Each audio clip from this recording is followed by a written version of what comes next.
Willing plus obedience. మనలో obedience ఉండదు, మనలో చాలా మంది. కానీ మొదటి ఏంటంటే విల్నెస్ ఉండదు.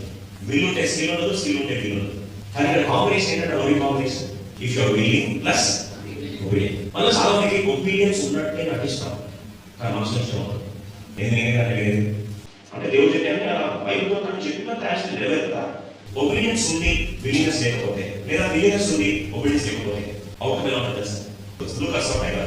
మనలో చాలా మందికి నేను విస్తారంగా ఫలించాలి, దేవుడు చాలా దీవించాలి, ఆధ్యాత్మిక మానసిక భౌతికంగా దీవించబడాలి, ఎంతో కష్టం చేయాలి. ఆయన రాత్రంతా ప్రయాసపడాడు, ఏం దొరకలేదు. పేరు ఇన్వెస్ట్మెంట్ పెట్టాడు, బోర్డు కొనుక్కున్నాడు, వాళ్ళందరినీ సిద్ధపరుస్తున్నాడు.